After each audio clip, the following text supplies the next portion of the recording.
चलिए next question. A company allows 15% discount to his customer. ठीक है, अपने प्रोडक्ट के ऊपर कोई कंपनी जो है वो 15% का डिस्काउंट देती है एंड स्टिल अर्न्स 19% प्रॉफिट। उसके बावजूद भी उसको 19% का प्रॉफिट हो रहा है। अगर प्रोडक्शन कॉस्ट 12% बढ़ जाए तो कंपनी अपनी मार्केट प्राइस को 10% बढ़ा देती। ठीक है, और उसके बाद 15% का जो अपना डिस्काउंट जो कस्टमर को दे रही है वो मेंटेन रखती है। तो बताओ कि अब कंपनी का नया प्रॉफिट क्या हो जाएगा। क्वेश्चन समझ में आया सबको कि शुरुआती पॉलिसी कंपनी की क्या थी कि कंपनी जो है वो 15% डिस्काउंट कस्टमर को देती थी, उसके बाद भी 19% का प्रॉफिट कमाती थी। अब जो प्रोडक्शन कॉस्ट थोड़ी सी बढ़ गई 12%, तो कंपनी ने क्या करा कि अपनी मार्केट प्राइस को 10% बढ़ा दिया, लेकिन अपना जो डिस्काउंट कस्टमर को दे रही थी उसको मेंटेन रखा। तो बताओ कंपनी को अब जो नया प्रॉफिट हो रहा है वो कितने परसेंट का हो रहा है। ठीक है, तो 3 स्टेप में हम इस क्वेश्चन को करेंगे। पहली स्टेप एज यूजुअल जो मैंने पहले के वीडियोस में आपको बताया कि अगर सीपी और एमपी के बीच में कोई प्रॉफिट में और डिस्काउंट में कनेक्शन दिया हुआ है तो हम इस फॉर्मूले का इस्तेमाल करते हैं। सीपी में से डिस्काउंट को माइनस करो और एमपी में प्रॉफिट को जोड़ दो। ठीक है, तो जो यूनिट्स में जो वैल्यूज़ हमको मिलेंगी वो मिलेंगे 85। सीपी में से 15% डिस्काउंट माइनस किया तो 85, और एमपी में हमने प्रॉफिट 19% जोड़ दिया तो 119। यहाँ हमको इसको सिंप्लीफाई करा तो 5:7 का हमको गैप मिल रहा है। ठीक है, सबसे पहली स्टेप तो ये है कि सवाल देखते से ही सबसे पहले हमको ये चीज़ में कन्वर्ट कर लेना है। ठीक है, अब उसके बाद सीपी और एमपी लिखा, 5:7 वो तो हम यहीं के यहीं पूरा सॉल्व कर लेंगे, मैंने आपको अलग अलग एक्सप्लेन करके बताया यहाँ पर। ठीक है, अब इस 5:7 में हम क्या करेंगे, ये प्रोडक्शन कॉस्ट को 12% बढ़ाना है। ये हमारी प्रोडक्शन कॉस्ट, इसको हम 112/100 से मल्टीप्लाई कर देंगे जो मैंने यहाँ पे किया हुआ है। ठीक है, और डिस्काउंट हमको देना है 15% का। ठीक है, नहीं सॉरी ये कहाँ गया, ये रहा। ठीक है, मार्क प्राइस में 10% हमको बढ़ाना है। ठीक, कॉस्ट प्राइस में हमको क्या करना है, 12% बढ़ाना है, और मार्क प्राइस में हमको क्या करना है, 10% बढ़ाना है। डिस्काउंट हम बाद में देंगे। ठीक है, तो यहाँ से हमको क्या हो रहा है, इसको वापस से सिंप्लीफाई किया, सिंप्लीफाई करेंगे तो 16:22 हमको वैल्यूज़ मिल रही। ठीक, तो यहाँ पे हम इसको अब काट के 16:22 कर सकते हैं। ठीक है, 16:22 भी कर सकते हैं, और हम यहाँ पे जो है वो एक गैप जैसा बना सकते हैं।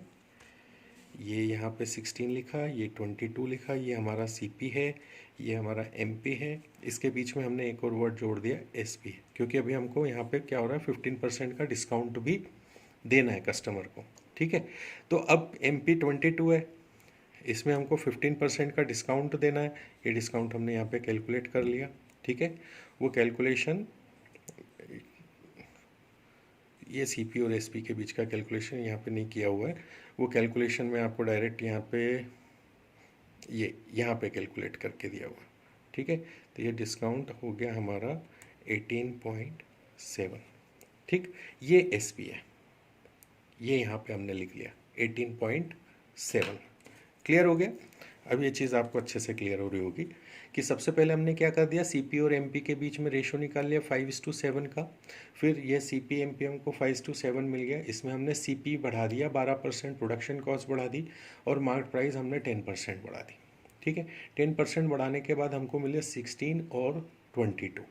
अब ज़रूरत पड़ रही है हमको 15% डिस्काउंट देने की, तो हमने ये 22 में 15% डिस्काउंट दे के और हमने वैल्यू निकाल ली कि क्या आ रही, वो वैल्यू आ गई 18.7। ठीक है, ये 15%, 100 में से 15 कम कर दिया हमने तो 85 बन गया। ठीक, अब ये 18.7 हमारे पास आ गया, ये है हमारी एसपी। ठीक, तो ये एसपी आ गई। अब इन दोनों के बीच में गैप देखो कितना है, ये है हमारा प्रॉफिट परसेंट जो हमको निकालने को कहा गया है कि new profit of the company. ठीक है, तो ये है 2.7 का गैप। ठीक, ये प्रॉफिट हुआ, इसको हम डिवाइड करेंगे 16 से, 2.7 डिवाइडेड बाई 16 इंटू 100। ठीक, ये यहाँ पे कैलकुलेट करा हुआ है कि 16 और 18.7 था, गैप का हो गया प्रॉफिट हमारा 2.7, तो उसको CP से profit divided by CP into 100 करते हैं तो प्रॉफिट परसेंट आ जाता है. So that becomes your 16:7/8%. ठीक है, ये चीज़ एक्सप्लेन करने के लिए थी. ठीक, इसको आप जब सॉल्व करेंगे तो हमको इन टर्म्स में इसकी को सॉल्व करने की आदत डालना है. ठीक है, सबसे पहले ये चार्ट बना लो, CP लिख लो, SP लिख लो, MP लिख लो. ठीक है, अब हमको ये वाली 2 यूनिट्स पे सबसे पहले काम करना है, क्योंकि हमको 15% का डिस्काउंट और 19% का प्रॉफिट मिल रहा है फर्स्ट स्टेप में. तो हमने इसको 85/119 किया, सिंप्लीफाई करके 5/7 किया. उसके बाद सेकेंड स्टेप में क्या हो रहा है, प्रोडक्शन कॉस्ट बढ़ गई, तो प्रोडक्शन कॉस्ट यहाँ पे 12% बढ़ा ली. यहाँ पे हमने प्रॉफिट जो है वो 10% बढ़ा लिया. प्रॉफिट बोलो या मतलब मार्क प्राइस को बढ़ा लिया 10%. ठीक है, तो यहाँ पे फिर उसको सिंप्लीफाई करा, सॉल्व किया, तो ये बना 16, ये भी ना 22. ठीक है, अब मेरे पास 16 और 22 दो नई वैल्यू आ गई, वो मैंने दोनों यहाँ पे लिख ली, 16 और 22. उसके बाद 15% का डिस्काउंट दे दिया, वो डिस्काउंट भी हमने यहीं के यहीं कैलकुलेट कर लिया. ठीक है, और वो डिस्काउंट को हमने यहाँ पे लिख दिया 18.7. अब मुझे CP भी आ गया, SP भी आ गया.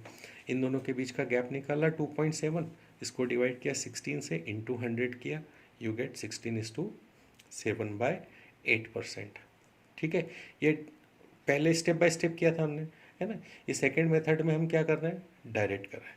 लेकिन इसमें भी मैंने आपको एक एक स्टेप जो है वो पूरी सॉल्व करके बताई है. जब आप शुरू क्वेश्चन सॉल्व करना शुरू करते हैं तो यू स्टार्ट ये प्रोसेस लाइक दिस. ठीक है, लेकिन फाइनली जब आप थोड़े बहुत क्वेश्चंस करने लग जाएंगे और अच्छे से आप इसकी प्रैक्टिस कर लेंगे तो ये सवाल इतना सा बन जाता है बस. ठीक है, ये देखिए वही है, CP SP MP लिखा, सीधा यहाँ पे हमने इसको पहले 85/119 लिखा है, फिर इसको काट के 5 और 7 लिखा है, फिर उसमें हमने 112/100 से मल्टीप्लाई किया है, यहाँ पे 110/100 से मल्टीप्लाई किया, फिर सॉल्व करके यहाँ पे 16 और यहाँ 22 लिखा, 16 और 22 को थोड़ा सा हाईलाइट कर दिया, फिर यहाँ पे हमने सीधा उसका 22 का 15% लेस निकाल लिया, 15% लेस हमने यहाँ पे रख दिया, फिर उसके बाद में 16 और 18.7 का गैप निकाला और डिवाइडेड बाय 16 इंटू 100 किया, 16:7/8%. ठीक है, तो ये आपका आंसर आ गया. तो ये फाइनली ये मैंने आपको 3 तरीके से क्वेश्चन इसलिए करके बताया कि जब आप शुरुआत करते हो किसी सवाल को हल करने की, तो समझने के लिए you follow this process step by step. ठीक है, but gradually when you understand what is being asked and how to solve that question, you follow this process, start following this process. Okay, and finally when you get practiced, you reach this final position जिसमें हम इतना सा question कर रहे हैं और इसमें भी आपको पूरा समझ में आएगा कि एक्चुअली हमने सवाल में किया क्या है. ठीक है, तो इस तरह से हम क्वेश्चन को तब करेंगे जब हमको क्वेश्चन में ऐसा कुछ पूछा गया है कि कंपनी है, डिस्काउंट दे रही है, इतना कमा रही है, अब उसके बाद में उसकी कॉस्ट प्राइस चेंज हो गई तो उसने अपनी मार्केट प्राइस को चेंज कर दिया. ठीक है, और उसके बाद में डिस्काउंट दे दिया, तो वो अब बताओ कि कंपनी के प्रॉफिट में क्या चेंज आया है. ठीक है, so this is the way you solve this type of question. Okay.